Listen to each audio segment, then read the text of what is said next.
با عرض سلام و وقت بخیر به مؤسسه دولتی نوروزگاه شهر دوشنبه خوش آمدید. اینجا در اسپرز شهر دوشنبه واقعا قبای ایدانه به بر کردند صدها نفر ساکنان آسایشته شهر دوشنبه و همانطور که مشاهده میکنیم پرچم دولتی جمهوری تاجیکستان نیز پرافشان است و امروز مسابقه پایگاه اسبدوانی بخشیده به جشن بین المللی نوروز 2020 برگزار می‌گردد و امروز در این فضای متنتن ایدانه بهترین چابک سواران جمهوری جمع آمدند تا یک سبقت و یک رقابت جذاب و دیدنی را برای تماشابینان و علاقمندان اسبدوانی منظور کنند. در روی خط یکم دوستان عزیز 10 اسب نامنویس شده است که روی یک تصویر گرافیکی نیز اشاره شد، اگرچه کوتاه هم بود ولی به هر حال برای شما یادآور خواهم شد. تکاغاز نیز روی تصویر ما هست، اسبایی که در مرحله یکم میدوند. دوستان عزیز برای شما یک و یک معرفی خواهم کرد.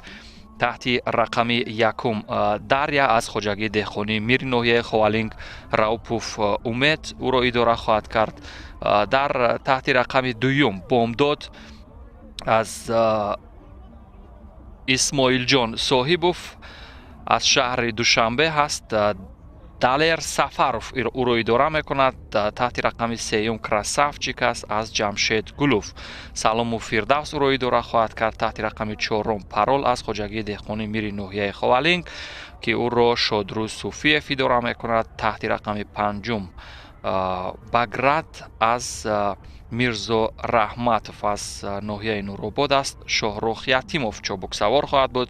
تحت رقم ششم عرب از الیف جورابک از ناحیه فیض آباد میرزازاده مهراب‌الدین او را اداره خواهد کرد. سبقت نیز شروع گردید دوستان عزیز. تحت رقم هفتم واویلان است از الیف جورابک از ناحیه فیض آباد الیف امان الله را اداره خواهد کرد. تحت رقم هشتم زوزده که از کنار راست علاقه تعقیب کنند برای رسیدن به زینه یکم و دوم تلاش میکند.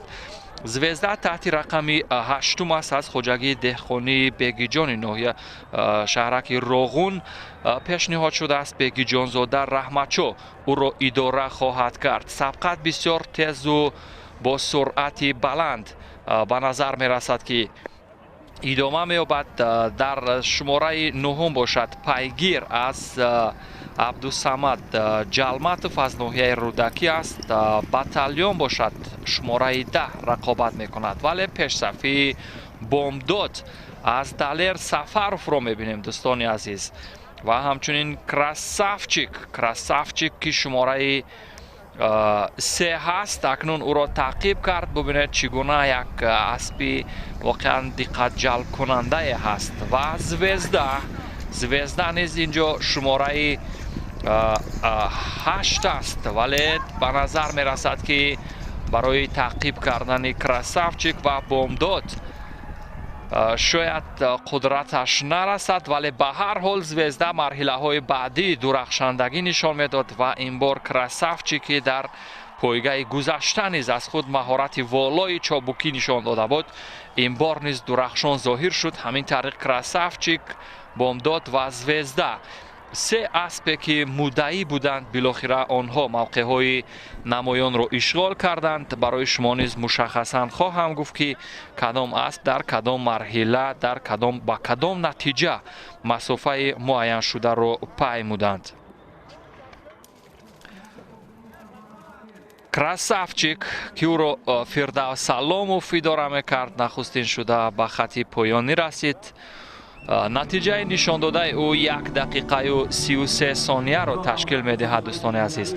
مکافات های تأسیس نموده کمیته مقامات اجرایی حکومت دولتی شهر دوشنبه را میرزازاده مظفر معاون وزیر کشاورزی جمهوری تاجیکستان به غالبان تقدیم کرد. یادآور میشم دوستان عزیز که مبلغ های که تقدیم کرده می شوند به جایزه‌داران از سوی شهرداری محترم شهر دوشنبه رستم امالی برای غالبان تقدیم کرده می شوند. در اینجا برای جای یکم 2200 سومانی، برای جای دوم 2000 سومانی و برای جای سوم 1800 سومانی مقرر شده بود. فردوس سلاموف از زمره ژاکه یا همون چوبک سواران شناخته که با اسب‌های ممتاز و گوناگون در فصل‌های گذشته یا در مسابقه‌های گذشته نیز درخشندگی نشان داده بود بالای اسب‌های ماهر و زوزده که ذاتی اصیل اسب تاجیکی هست. دوستان عزیز،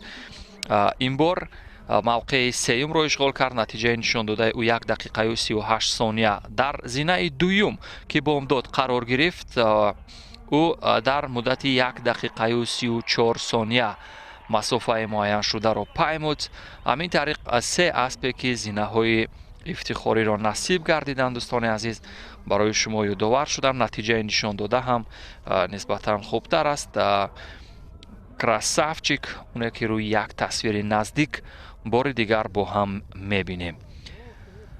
و در مرحله بعدی دوستان عزیز پایگاه دوم، در پایگاه دوم دوستان عزیز یادآور میشم که اینجا نیز 10 اسب نامنویس شده است. روی تصویر گرافیکی نیز درج گردیدند و برای شما هم معرفی خواهم کرد یک و یک آن اسب‌هایی که در پایگاه دوم اشتراک میکنند. مسافه 1400 متر را تشکیل میدهد. تحت شماره یکم شیرخان از بدرالدین زاده قربانعلی از ناحیه فیض‌آباد نامنویس شده است. چوبک سوار قربانعلی بدرالدین زاده هست. شماره 2 دلدور است محب الله بایزاده، یعنی صاحب اسب از ناحیه فیض‌آباد و بایزاده محب الله خود او چوبک سوار خواهد بود. شماره 3 بپا از شاکر قربانوف از ناحیه از شهر حصار است. اسرائیل قربانوف او را اداره خواهد کرد. و شماره 4 باشد زکات از عبدالصمد جلماتوف از ناحیه رودکی هست. سیراج محمدوف چوبک سوار خواهد بود. به تک آغاز نزدیک می شوند. یعنی اسبانی که واقعا در پرورش یافتند با یعنی این استارت ماشین به اصطلاح چندان عادت نکردند. از این رو تا استارت ماشین وارد کردن آنها نیز یکم فرصت میخواهد. یادآور میشم شماره 4 زکات از عبدالصمد جلماتوف از ناحیه رودکی گفتیم. شماره 5 بومر از حسین از شهر دوشنبه بلال دولتوف او را اداره خواهد کرد. شماره 6 طرق از محمد داوود پایگاه قبول شد دوستان عزیز. مسافه 1400 متر 10 اسب سبقت میکنند. اینجا نیز ذات‌های اسب تاجیکی هنرنمایی میکنند. شماره 7 باشد پولیا هست از عبدالقاسم رحمانوف. شماره 8 گنبز از محمد یوسف نبیف از شهر راغون قربانشاه نبیف او را اداره خواهد کرد. شماره 9 باشد بنتلی از فیض الله حلیموف از ناحیه فیض‌آباد است. و شماره 10 باشد ارسنال از سفرعلی حکیموف از هست که چوبک سوار او خودی سفرعلی حکیموف خواهد بود. رقابت این چوبک سواران با این بادپای ها همانطور که میبینیم پر تیز تند است. سرعت هنرنمای این ورزشگران را ببینید که چگونه اکنون شماره 7 تعقیب میکند. پولیا از ناحیه فیض‌آباد از سمت راست اکنون تعقیب کنان او اسب با تخلص یا لقب زکات را تعقیب میکند. ولی ببینیم گردش آخر را هم گشتند و این هم ثانیه هایی که واقعا برای نزدیک شدن به خط مره یا خط پایانی. شماره 4 زکات و از کنار او شماره 8 گنبز نیز تعقیب کنان به خط پایان نزدیک می شوند. اما هنوز لاف پیروزی نباید زد. زکات ولی شماره 7 را ببینید که چگونه در همان ثانیه های پایانی توانست که حریف را تعقیب کند و بالاخره موقع یکم را گرفت. اگرچه شماره 4 با راهبری سیراج محمدوف قبل از رسیدن به مره لاف پیروزی میزد، ولی به تعبیر هر بیشه گمان مبر که خالص امروز هم روی کار آمد و مشاهده کردیم که اگرچه سیراج محمدوف حریفی که او را تعقیب میکرد، یعنی رحمانوف عبدالقاسم، این چابک سوار که با پولیا در اینجا هنرنمایی میکرد، اگرچه یکم کم توجهی داشت نسبت او، ولی با این وجود همانطور که دیدیم بالاخره پولیا نخستین شده به خط پایانی رسید و نتیجه نشان داده او هم نسبتاً خوبتر است. مسافه گفتیم 1400 متر با مدت 1 دقیقه و 43 و 18 ثانیه پولیا یعنی زینه یکم رو اشغال کرد. روی تصویری نزدیکتر هم پولیا با ما نشان داده شد. امروز ساکنان آسایشته شهر دوشنبه و هواداران و طرفداران این مسابقه دوست داشتنی که با یک جانور زیبای دوست داشتنی برگزار می شود، از نزدیک عموما هزاران نفر این سبقت پایگاه اسبدوانی اسبان را تماشا می کنند و مؤسسه دولتی نوروزگاه شهر دوشنبه نیست همانطور که مشاهده می کنیم، یعنی پر از تماشاگران و تشویقگران این رشته زیبای ورزشی هستند. و معاون یکم رئیس کمیته کار با جوانان و ورزش نزد حکومت جمهوری تاجیکستان نظرزاده رضا با غالبان تحفه های تأسیس نموده مقامات اجرایی حکومت دولتی شهر دوشنبه را تقدیم میکنه. در پایگاه دویم هم برای اشغال جای یکم 2000 سومانی، برای اشغال کردن جای دویم 1700 سومانی و برای اشغال جای سوم 1500 سومانی مقرر شده بود.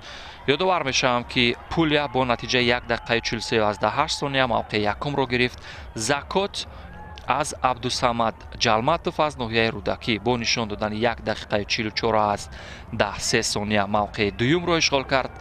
در زینه سوم باشد گنبز از محمد یوسف نبیف از شهر راغون با نشان دادن 1 دقیقه و 44 و 17 ثانیه موقع سوم را اشغال کرد. نوارهای تدریجی را میبینیم دوستان عزیز. از همون ابتدا از شروع رقابت شماره 4 زکات، یعنی ببینید مدعی بود، تشبوس را گویم به دست گرفت، پیش دستی داشت، حریفان را تا جای نادیده گرفت. در ثانیه های پایانی ببینید او دست میبرداشت، یعنی چابک سوار دست میبرداشت که گویا پیروز شده باشد، ولی با این طور نشد. ببینید هر یک ثانیه در همه نوع ورزش میتواند که حریف یعنی نقش مؤثر بازد تا همون حداقل ثانیه های پایانی وقتی اساسی، یعنی سیراج محمدوف یعنی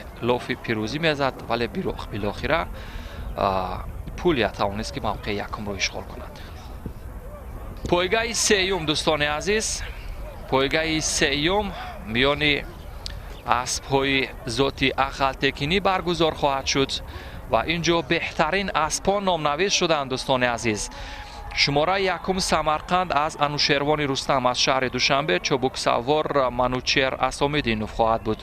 شماره دوم سربلند از انوشیروان رستم فردوس سلاموف او را اداره خواهد کرد. شماره سوم تایگر از محمدی حکیموف از ناحیه فرخار عظمت جمعیف چابک سوار هست. شماره چهارم گوبرناتور از نورالله علیمتوف از که شادروز صوفی فرای داره خواهد کرد. شماره 5 رخش از امید نظرف از شهر دوشنبه عزیز مرادوف چابک سوار خواهد بود. شماره 6 برکت از سیرحمان سیمودین از ناحیه درواز است. بچه جانوف محمد نظر او را اداره خواهد کرد. شماره هفتم باشد طلوع از عبدالصمد جلمتوف از ناحیه رودکی است. بابور جلمتوف چابک سوار است. شماره هشتم چوره از مراد نظیروف از شهر وحدت است. امیربک توختروف چابک سوار است. شماره نهم باشد گکتور از بختیار Дамасов аз шаҳри Душанбе, Хуршед Сатторов ӯро идора хоҳад кард. Шумораи 10 бошад. Тоха аз Рамзан Шамолов аз шаҳри Душанбе, Анушервон Шамолов чобуксавор. Пойга қабул шуд дӯстони азиз. ин ҳам оғози сабқати ин аспоне ки воқеан аз зумраи аспони хуш харидор ва аз зумраи аспони машҳур ҳастанд дар сайёра. рақобат ҳам шурӯъ мешавад дӯстони азиз. ин ҳам масофа 1400 метр аст. ёдовар мешавам ки инҷо муддаиёни асосӣ барои ба даст овардани мавқеи якум Самарқанд, Сарбаланд, ҳамчунин губернатор ва Рахш ҳастанд. аммо чун ба назар мерасад Сарбаланд аз ҳамон сонияҳои аввали сабқат пешдастиро ихтиёр кардааст. чобукона бо идора кардани Фирдавс Саломов дигар ҳарифони худро пушти сар мегузорад. ва ёдовар мешавем ки Фирдавс Саломов ҳам дар парвариши ин асп ба сифати мураббӣ нақши муассир гузоштааст. ин асп соли таваллудаш 2017 мебошад, яъне аспи 3 сола. ва инҷо аспҳое ки сину соли нисбатан бузургтар доранд. аз соли 2005 губернатор ҳаст ва ҳамчунин соли 2014 Самарқанд. вале билохира ба хати поёнӣ нахустин шуда наздик мешавад. шумораи 2 ҳаст. Сарбаланд бо чобуксавории Фирдавс Саломов аспи Анушервони Рустам дар ин пойгаи аспдавонӣ бахшида ба ҷашни байналмилалии Наврӯз 2020 нахустин шуда масофаро паймуд ва ба гирифтани мавқеи якум ё зинаи якуми ифтихорӣ мушарраф шуд. ин аст Сарбаланд ки рӯи тасвири наздик мо шумо низ тамошо мекунем. зинаи дуюмро Тулу аз Абдусамад Ҷалматов ишғол кард. ва дар зинаи сеюм бошад Самарқанд. соли таваллудаш 2014 ӯ низ аз Анушервони Рустам мавқеи сеюмро ишғол кард. Сарбаланд бо идора кардани Фирдавс Саломов нахустин шуда ба хати поёнӣ расид. натиҷаи нишондодаи ӯ нисбатан хубтар аст дар қиёс ба яъне ҳунарнамояш дар марҳилаи гузашта ки барои шумо ҳам яъне мушаххасан хоҳам гуфт ки дар марҳилаи гузашта яъне Сарбаланд кадом натиҷаро нишон дода буд. ин Сарбаланд аст. Сарбаланд дар пойгаи аспдавонӣ ки бахшида ба рӯзи президенти ҷумҳурии Тоҷикистон дар соли 2019 баргузор гардида буд, зинаи якумро ишғол кард. онҷо дар муддати 1 дақиқаю 39 сония. ин бор дар муддати 1 дақиқаю 35 сония мавқеи аввалро ишғол кард. иброҳим Мирзозода сардори раёсати корбоҷавонон ва варзиши шаҳри Душанбе ба ғолибон тӯҳфаҳои молӣ ва ифтихорномаву медалро ки аз сӯи мақомоти иҷроияи ҳокимияти давлатии шаҳри Душанбе таҳия шудаанд ба ғолибон тақдим мекунад. зинаи дуюмро Тулу ишғол кард аз Абдусамад Ҷалматов бо муддати 1 дақиқаю 39 сония ва дар зинаи сеюм Самарқанд қарор гирифт. Самарқанд натиҷаи нишондодааш 1 дақиқаю 43 сонияро ташкил медод. ва Самарқанд ёдовар мешавем ки дар пойгаи гузашта низ мавқеи дуюмро ишғол карда буд ва натиҷаи нишондодаи ӯ 1 дақиқаю 43 сония ҳаст. яъне тафовут дар Самарқанд чандон дида намешавад. натиҷае ки дар пойгаи гузашта нишон дода буд инҷо низ нишон дод. вале Сарбаланд яъне рекордҳоро рафта рафта дигар мекунад, хубтар мекунад. дар натиҷаи нишондодаи худ рекордшиканӣ мекунад. агарчи дар пойгаи гузашта бо нишон додани 1 дақиқаю 39 сония мавқеи якумро гирифт, вале ин бор бо нишон додани 1 дақиқаю 35 сония, яъне 4 сония тафовут аст дар миёни ин аспони бодпой. ва ҳамин тариқ пойгаи сеюм низ ба анҷом расид. дӯстони азиз, пойгаи чаҳорумро бо ҳам тамошо хоҳем кард.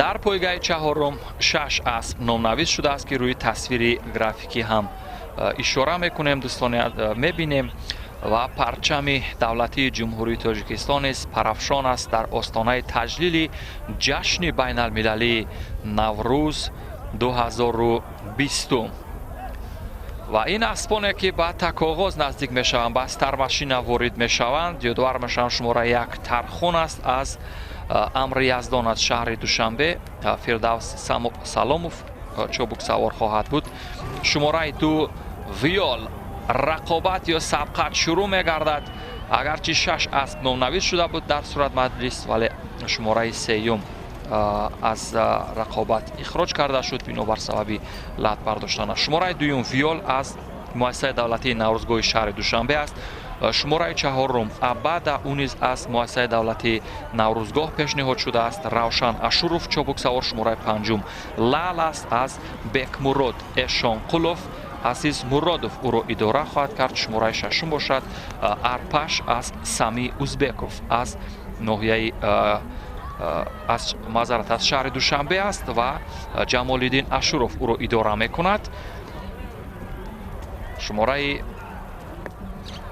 1 тархун амоно пешсаф аст фирдавс саломов ӯро идора мекунад дӯстони азиз ва мебинем ки чӣ гуна ҳарифони дигарро бо фосилаи бениҳоят зиёдтар пушти сар гузошт на фосилаи ӯ ва виёл нисбатан наздиктар аст виёл ҳам аз самти рост таъқибкунон барои расидан ба хати поёнӣ виёлро таъқиб мекунад вале чун фосила хеле зиёдтар аст масофа 1400 метр билохира бо фосилаи нисбатан зиёдтар дӯстони азиз тархун аст ин аспе ки рӯи тасвири умумӣ мебинем нахустин шуда ба хати поёнӣ мерасад дӯстони азиз ҳамин тартиб зинаи 2-ро ишғол мекунад виёл ва дар мавқеи 3 қарор мегирад лал ба ҳамин тартиб шумораи 4 низ ба анҷом расид ва баъд аз лал ҳамчунин абада ва арпаш низ ба хати поён расиданд ин тархун аст рӯи як тасвири наздиктар мебинем ва ҳамон 5 аспе ки имрӯз дар пойгаи 4 номнавис шуда буданд ин аспон сину солашон гуногун буд агарчи тархун яъне 8 сол дошт инҷо виёл бошад 7 сол аст ва ӯро ориф зайниддинов идора мекард ва лал бошад лал ин 9 сола аст дӯстони азиз ва азиз муродов ӯро идора мекард ки зинаи 3-ро билохира ишғол кард рӯи тасвирҳои мутафовити умуман наздику дур ин ҷонварони зебо манзури мо шумо карда мешаванд ва бори дигар тамошочиён ва умуман ташвиқгарони пойгаи аспдавонӣ аз наздик бо як рӯҳияи идона ин мусобиқаро тамошо мекунанд ва ёдовар мешавам ки дӯстони азиз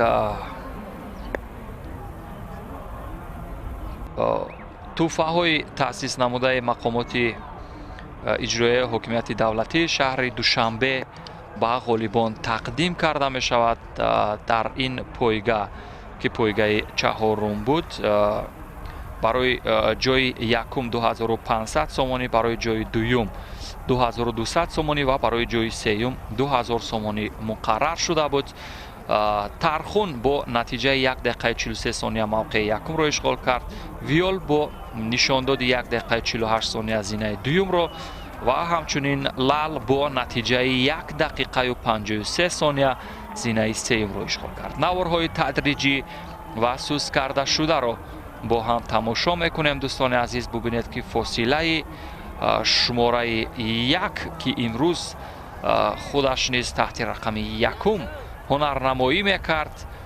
فاصله اون نسبت به اسبی که او را تعقیب میکرد ویول خیلی زیادتر بود و به همین ترتیب ترخون نخسته شده در پایگاه چهارم نتیجه خوب رو رقم زد.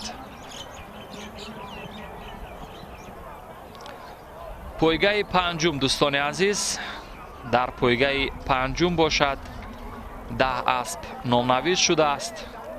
این پایگاه 1800 متر را تشکیل می دهد و در اینجا نیز اسبان با چابک سواری من ژاکه های نامدار جمهوری شروع خواهد شد و یادآور میشم که شماره یکم در پایگاه پنجم که مسافه 1800 متر را تشکیل می دهد بلودر از خواجگی دهقانی میری ناحیه خوالینگ هست. امید راوپوف چابک سوار.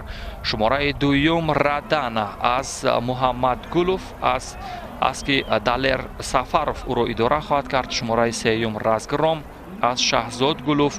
انوشیروان ستاروف چابک سوار هست. شماره چهارم اتلانتیدا از خواجگی دهقانی میری ناحیه خوالینگ. شادروز صوفیف او را اداره خواهد کرد. شماره پنجم گلافکوم از خواجگی دهقانی میری ناحیه خوالینگ. خورشید ستاروف او را اداره میکند. شماره ششم بغداد است از علی جان سعیدوف از شهر دوشنبه. عزیز مرادوف او را اداره خواهد کرد. شماره هفتم از سبقت گرفته شد بنابر سبب‌های تکنیکی شاید لط برداشته باشد در عین تمرینات. شماره هشتم الوک از فیضعلی غایبوف از ناحیه فیض‌آباد پیشنهاد شده است که او را شاهرخ فیضعلی اداره خواهد کرد. شماره نهم باشد چپدر از قندیل رحمانوف است. او نیز از ناحیه فیض‌آباد و خود قندیل رحمانوف چابک سوار است. شماره 10 باشد مرس از شهر وحدت از رحیموف صحاب‌الدین هست که او را صحاب‌الدین رحیموف اداره خواهد کرد. روی تصویری گرافیکی نیست همان اسپانه که فعلا با پایگاه با سبقت میپردازند درج گردیده است. دوستان عزیز 10 اسب نامنویس شده است. شماره هفتم که 30 بود از پایگاه گرفته شده است دوستان عزیز و رقابت ادامه خواهد کرد پس از چند ثانیه دیگر. با تک آغاز یک و یک نزدیک می شوند این اسبان و تماشاچیان نیز از نزدیک هر یک حرکت این اسبان را نظارت دارد. پایگاه شروع شد دوستان عزیز. مسافه 1800 متر و این اسبان 2 مرتبه از نزد بیننده ها خواهند گذشت. ببینید چگونه با سرعت بلند که حتی کلاهی که بالای سرداش امید راوپوف از سر او میافتد، چون سرعتی که او با یعنی اسبی تیز پایش بلودر داشت زیاد بود. یک رقابت بسیار نزدیک و تنگاتنگ در همین گردش های این اسپرز مشاهده میکنیم. باور کرده هر یک سپهر ستیز نهادند رو جانب اسپرز. گفته است فردوسی اسپرز همین مکانه که اسپان برای تازیدن و چابک سواری آماده می شوند. همین طریق نصف مره عبور کرده شد دوستان عزیز. شماره دوم ردانا این است مادیان است. رنگش تروق. سال تولدش 2017 از محمد گلوف پیشنهاد شده است. دالر سفروف را اداره می کند. او به خط پایانی نزدیک می شود. شماره سیوم باشد رزگرام. او با رنگش جیران هست. شهزاد گلوف صاحب اسب و با چابک سواری انوشیروان ستاروف اینجا شماره 1 بود، یعنی نسبت به دیگر اسبان بهتر هنرنمایی میکرد. ولی ببینیم تا خط پایانی هنوز فرصت هست. و هر حال مدعیان علاقه خود را مشخص کردند. بغداد هم درخشان ظاهر می شود. شماره 3 اکنون ببینید چگونه تعقیب میکنه در خطی تا خط پایانی اساسی ببینید ثانیه های به شمار باقی مانده است. شماره دوم رادانا بالاخره نزدیک می شود با تک انجام مسابقه و نخستین شده خط مره رو عبور می کند. نتیجه نشان داده او 2 دقیقه و 7 ثانیه را تشکیل می دهد. دوستان عزیز این نشانداد خوب است برای رادانا که مدیان بود گفتیم از شهر دوشنبه از محمد گلوف پیشنهاد شده بود. بالاخره نتیجه نشان داده خود را نسبت به دیگر تعقیب کننده هایش خوبتر کرد و زینه یکم را اشغال کرد. روی تصویر گرافیکی نیز دیدیم و این شماره سیوم رزگرام هست. دوستان عزیز انوشیروان ستاروف چابک سوار بود و او زینه دوم را اشغال کرد با نشانداد 2 دقیقه و 9 ثانیه.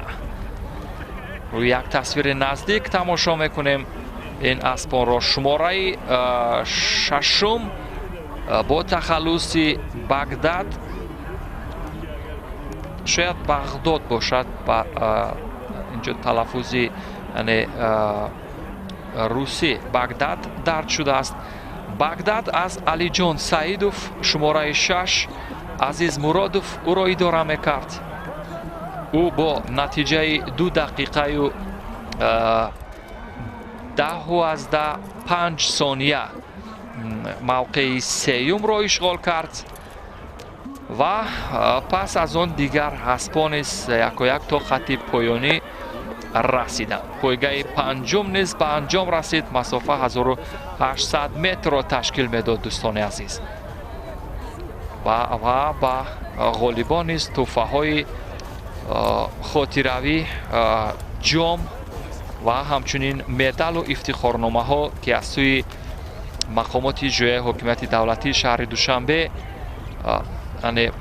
مقرر شده به غالبان تقدیم کرده می شود. یادآور می شوم که علیزاده سینوریدین دیرکتور مؤسسه دولتی نوروزگاه شهر دوشنبه به غالبان تحفه های تأسیس نموده را تقدیم می کند.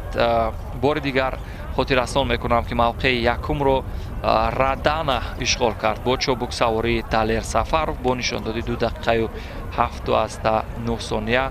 موقع دوم رو رزگرام با چابک سواری انوشیروان ستاروف اشغال کرد و زینه سیوم رو باشد بغداد با چابک سواری عزیز مرادوف اشغال کرد.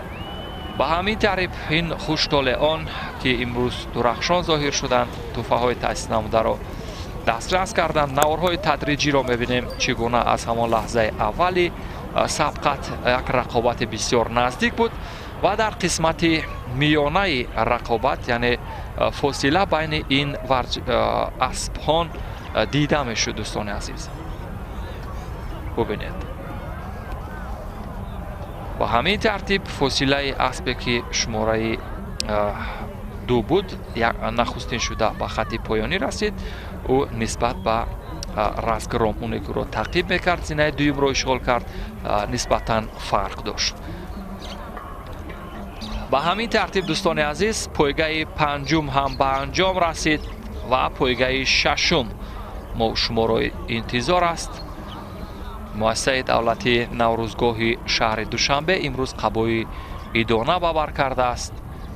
هزاران مخلص و دوستدار این ورزش سنتی که با جانور زیبای دوست و رفیق انسانیت از قدیم که بود اسب، امروز ببینید که واقعا انسان ها نیز از اسب نیز مهر کنده نمیتوانند. و همین ترتیب دوستان عزیز خاطررسان میشم که در پایگاه ششم که فعلا شروع خواهد شد 7 اسب نامنویس شده است. دوستان عزیز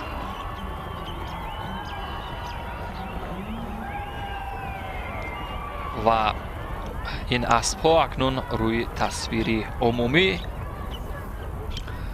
نشان داده میشند. یادآور میشم که شماره یکم انرژتیک است از ایرج گولوف از شهر دوشنبه منوچهر اسام‌الدینوف او را اداره خواهد کرد و شماره دوم باشد گولانگ هست. گولانگ از نکمرود بویف از ناحیه خوالینگ انوشیروان ساتوروف او را اداره خواهد کرد. انرژتیک از زهره مدعیان اساسی به شمار می رود، چون در پایگاه های گذشته نیز انرژتیک یعنی بسیار چابکانه و با یک مهارت والا دیگر اسپان رو پشت سر گذاشته، موقع یکم رو اشغال کرده است. ولی این بار ببینیم که نتیجه چی خواهد شد و انرژتیک کدام نتیجه رو نشان خواهد داد. انرژتیک مدعی اساسی است در این سبقت و ببینیم اکنون او در قطار کدام اسپان هنرنمایی خواهد کرد. گولانگ شماره 2 از ناحیه خوالینگ گفتیم پیشنهاد شده است. شماره 3 دلفین از خواجگی دهقانی میر ناحیه خوالینگ است، خورشید ساتوروف رو اداره خواهد کرد. شماره 4 تالیسمان از بیلال سعیدوف از شهر دوشنبه است، شاهرخ یتیموف رو اداره میکند. شماره 5 پراگنوز است دوستان عزیز که نجیب الله کریموف از ناحیه فیض صاحب اسب است از ناحیه فیض آباد و نظام الدین نظامزاده او را اداره خواهد کرد. شماره 9 نیز درج گردیده است به جای شماره 6. این سیگر هست از محمد یوسف یتیموف از ناحیه دنغره است و محمد یوسف یتیموف او را اداره خواهد کرد.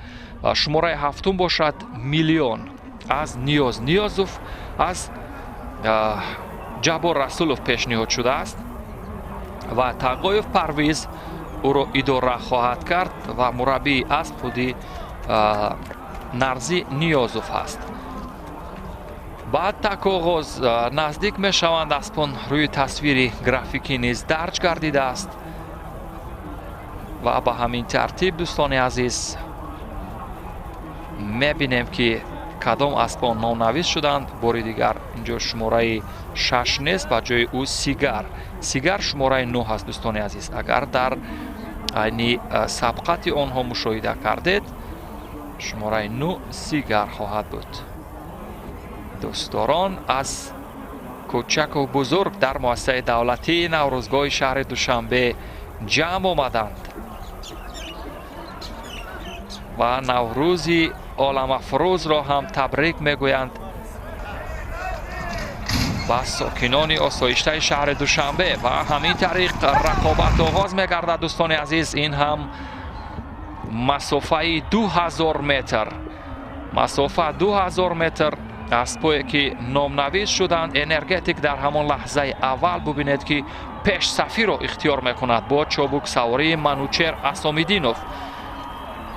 انرژتیک را طی یعنی وقت‌های آخر فردوس سلاموف مربیگی میکند برای در این پایگاه هنرنمایی کردن آمادگی میگیرد و ببینید انرژتیک فاصله خود و دیگر اسب‌ها را خیلی زیاد کرد، اما چون این اسبان یعنی 2000 متر را عبور میکنند هنوز گفتن نمی شود که کدامین نخستین شده به خط پایانی خواهند رسید، چون که علاقه تعقیب کنان اینجا تالیسمان از بیلال سعیدوف از شهر دوشنبه انرژتیک رو تا جای نزدیک می شود و به همین ترتیب انرژتیک هنوز موقعیت را از دست نداده است.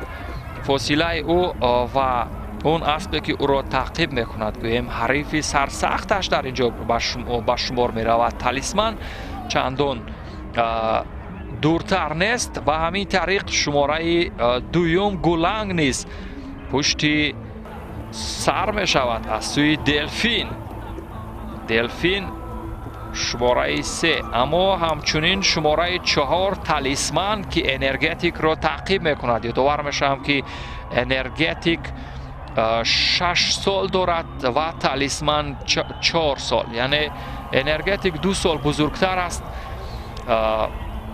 در پایگاه های گذشته انرژتیک سروری را به دست داشته بود، اکنون انرژتیک را تعقیب میکند. ببینید و با این سرعتی که دارد میگذرد انرژتیک رو و رکورد انرژتیک شکسته خواهد شد دوستان عزیز.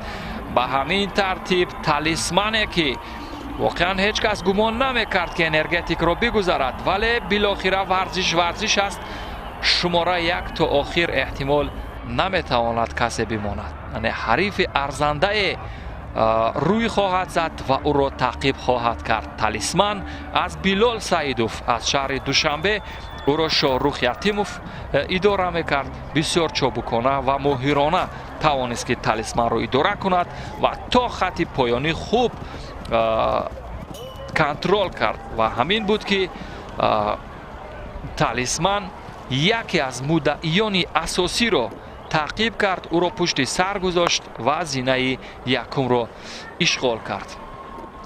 نتیجه نشان داده تالیسمان در این پایگاه 2 دقیقه و 18.5 ثانیه را تشکیل می دهد. در زینه دوم باشد انرژتیک قرار گرفت. انرژتیک با نتیجه 2 دقیقه و 19.7 ثانیه تا خط پایانی رسید و گولانگ که از نوعی خوالینگ پیشنهاد شده بود از بویف نکمورات، او را انوشیروان ستاروف اداره میکرد. گولانگ با نتیجه 2 دقیقه و 24.5 ثانیه موقع سیوم را اشغال کرد. به همین ترتیب دوستان عزیز پایگاه ششم اینجا نیز اسب‌های ذاتی تاجیکی هنرنمایی کردن دوستان عزیز. همانطور که میدانیم انرژتیک در خواجگی دهقانی دشمنده نوحه فیض‌آباد یعنی تولید شده است و در آنجا پرورش یافته است و بعدا یعنی در چندین پایگاه ها نیز هنر والا نشان داده بود. همین طریق در پایگاه ششم که مسافت 2000 متر بود دوستان عزیز، با غالبان برای اشغال زینه یکم 2500 سومانی، برای جای دوم 2200 سومانی و برای جای سوم 2000 سومانی مقرر شده بود. و همین ترتیب نماینده فدراسیای پایگاه و بزکشی جمهوری تاجیکستان شاهزاده اسرائیل تحفه های تأسیس نموده مقامات اجرایی حکومت دولتی شهر دوشنبه را به غالبان تقدیم کرد. نوارهای تدریجی را میبینیم. از لحظه های اول انرژتیک یعنی پیش دستی داشت، پیش صفی داشت، ولی در ثانیه های پایانی که به نظر رسید دوستان عزیز انرژتیک را تعقیب کردند. امروز یعنی انرژتیک موقع دوم را اشغال کرد و به همین ترتیب تالیسمان در زینه یکم، انرژتیک زینه دوم و گولانگ در زینه سوم قرار گرفتند. پایگاه ششم هم به انجام رسید میان اسب‌های ذاتی تاجیکی دوستان عزیز و پایگاه هفتم ما و شما را در پیش است دوستان عزیز. اینجا بهترین اسبان، چابکترین و همچنین اسبان تیزدو هنرنمایی خواهند کرد دوستان عزیز. و یادآور می شوم دوستان عزیز اسبایی که هنرنمایی میکنند اینجا شیرخندرک از انوشیروان رستم هست دوستان عزیز، تحت شماره یکم رقابت میکند. شماره دوم باشد شرق، او نیز از انوشیروان رستم هست. فردوس سلاموف او را اداره خواهد کرد. روی تصویر گرافیکی نیز درج شدند و شماره سوم پیمان نیز از انوشیروان رستم دالر سفروف او را اداره خواهد کرد و مربی این اسبان فردوس سلاموف است. شماره چهارم خطلان از نادر عمروف از شهر دوشنبه. شماره پنجم رمز از مسرور عمروف است از شهر دوشنبه. عزیز مرادوف او را اداره خواهد کرد. شماره ششم وکسایت از زبیر رمضان زاده از شهر دوشنبه. اسلام همراه قلوف او را اداره خواهد کرد. شماره هفت دوستی از سوربان رمضان زاده از شهر دوشنبه پیشنهاد شده است و عظمت جمعیف او را اداره خواهد کرد. شماره هشتم فلوریت از رامیش عمروف او رو شادروز صوفیف اداره خواهد کرد. سبقت آغاز شد دوستان عزیز. از همان لحظه اول چون به نظر می رسد شیرخندرک از انوشیروان رستم که او را منوچهر اسامالدینوف چابک سوار هست پیش صفی را اختیار کرده است. ببینید در همون لحظه اول پیش دست است شیرخندرک در مرحله های گذشته نیز درخشان ظاهر شده بود. اینجا از رامیش عمروف 2 اسب پیشنهاد شده است. همچنین وطن از امروز مدعی است دوستان عزیز. وطن از رامیش عمروف او را شاهرخ یتیموف اداره دارد و شماره 10 ری کرده است. از شهر دوشنبه از فخرالدین ملیکوف کرامت شرف او را اداره دارد. یک رقابتی نزدیک در آغاز بود ولی در لحظه های بعدی شیرخندرک مسافه خود، فاصله خود و دیگر حریفانی که او را تعقیب میکنند خیلی زیاد کرد. او را اینجا پیمان، شرق و همچنین وطن تعقیب دارند ولی شیرخندرک فاصله را زیادتر کرد. این هم نصف مره عبور شد دوستان عزیز و به همین ترتیب به گردش آخر نزدیک می شوند. شیرخندرک فاصله را زیادتر کرد نسبت به حریفانش. به همین ترتیب او به خط پایانی نزدیک می شود. گردش آخر را نیز خواهد گشت. یادآور می شوم که شیرخندرک رنگش ترق سال تولدش 2015 اسب 5 ساله است از انوشیروان رستم که در پایگاه های گذشته نیز بسیار چابکانه و با مهارت بلند هنرنمایی کرده بود. اینجا نیز به نظر می رسد که موقع یکم را اشغال می کند و به همین ترتیب به تک انجام نزدیک می شود و خط مره را عبور کرد. همین طریق شیرخندرک و یک مسافه نزدیک، یک رقابت نزدیک دیگر بود میان پیمان و همچنین وطن. در نوارهای تدریجی هم خواهیم دید دوستان عزیز و به همین ترتیب بار دیگر یادآور میشم که شیرخندرک نخستین شده خط پایانی را عبور کرد دوستان عزیز. نتیجه نشان داده او 2 دقیقه و 3:15 ثانیه را تشکیل میدهد و در زینه دوم باشد پیمان قرار گرفت.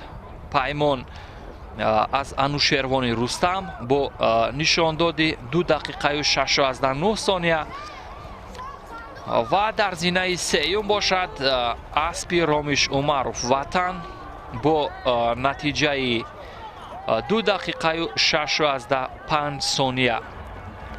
به همین ترتیب دوستان عزیز در پایگاه هفتم 3 اسب که یعنی زینه های اول و دوم و سوم رو اشغال کردن معین شدند دوستان عزیز.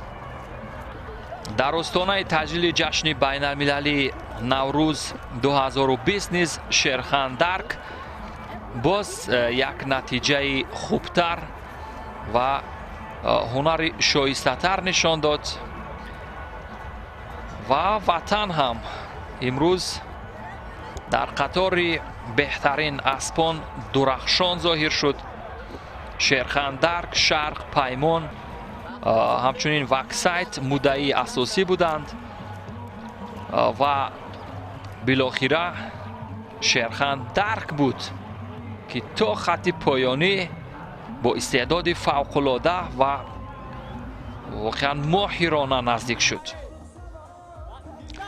اکنون تحفه های تأسیس نموده دوستان عزیز به غالبان تقدیم کرده می شود.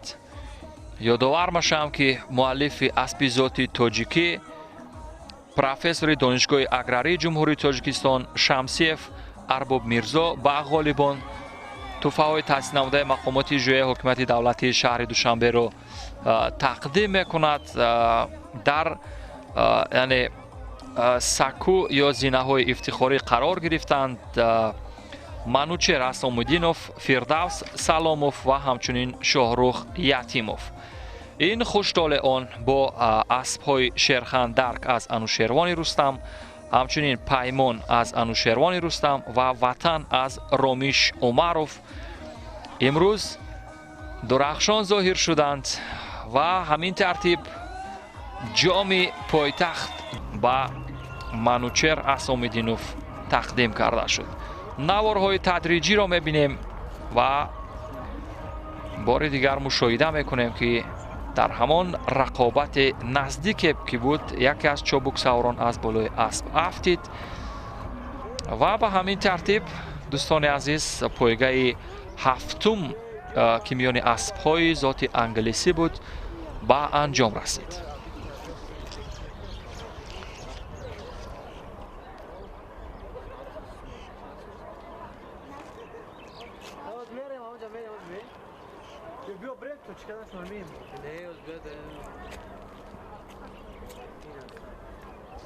و دوستان عزیز یک پایگاه دیگر تا انجام مسابقات امروزه باقی مانده است. پایگاه هشتم. در پایگاه هشتم نیز اسبان اشتراک میکنند که نسبتا جوانتر هستند. اسبان 39 سال 2 ساله و در پایگاه هشتم اسبای ذاتی تاجیکی هنرنمایی خواهند کرد. 11 اسب نامنویس شده است. برای شما نیز یک و یک معرفی خواهم کرد. شماره 1 الا از محمد حکیموف از ناحیه فرخار است. شماره 2 اورنگ از خواجگی دهقانی میری ناحیه خوالینگ.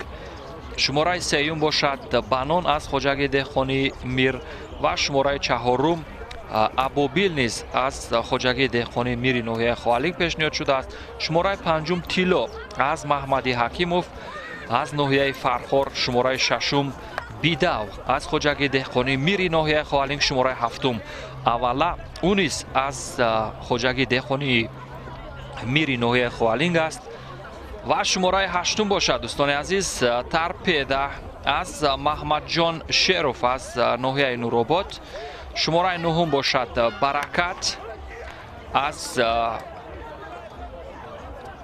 شهر دوشنبه پیشنهاد شده است و شماره 10 باشد لورد از دلاور گلوف از شهر دوشنبه و شماره 11 باشد درخشان از خواجگی دهقانی بیگیجانی شهرک راغون پیشنهاد شده است. دوستان عزیز یادآور میشم که از راغون 2 اسب از خواجگی دهقانی میری ناحیه خوالینگ 5 اسب از ناحیه فرخار نیز 2 اسب نامنویس شده است. سبقت شروع شد دوستان عزیز از همان لحظه اول که به چشم میرسد شماره 1 الا نخستین شده یعنی تشبث را به دست گرفت و دیگر حریفان را پشت سر گذاشت. ولی ببینیم این هنوز آغاز کار است. شماره 7 اوله هست دوستان عزیز. مادیان از رنگش تروق و اسبانی که معلوم هست که نسبت به دیگران پیشتازتر هستند علاقه رقابت را نزدیکتر میکنند. شماره 4 ابوبیل نیز اینجا درخشان ظاهر می شود.